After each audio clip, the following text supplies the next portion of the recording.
Hello everyone, আসসালামু আলাইকুম। কেমন আছেন সবাই? এই যে আমার আজকের অর্ডারগুলো, মাশাল্লাহ বলবেন। এই কেকটা বানাতে আমার অলমোস্ট 5 ঘন্টা লেগে গেছে। আসলে সবগুলো টপার বানাইতে অনেক বেশি লেট হয়ে গেছে, কারণ হচ্ছে এগুলা ফন্ডেন্টের কাজ। আমরা সবাই তো আসলে জানি যে ফন্ডেন্টের কাজগুলো অনেক বেশি কষ্ট হয়, অনেক সময় লাগে। তো কিছু ক্লায়েন্ট আছে বলে যে আপু আসলে এই টাইপের কেকগুলো এত দাম কেন রাখেন। আসলে এই টাইপের কেকগুলো সত্যি বলতে আমাদের সবচেয়ে বেশি লস হয়, কারণ হচ্ছে আমাদের সময়টা বেশি লস হয়।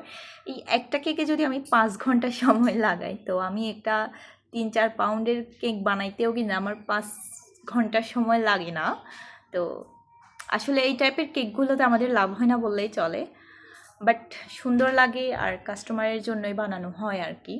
আর ফন্ডেন্টগুলো তো হচ্ছে আমাদের কেনা লাগে, এগুলা তো আসলে আমরা নিজেরা বানাই না, তাই না? এই যে এটা হচ্ছে 1 পাউন্ড ভ্যানিলা, আর এটা হচ্ছে 2 পাউন্ড চকলেট, আর এইটা হচ্ছে 1 pound premium chocolate. Thank you for watching.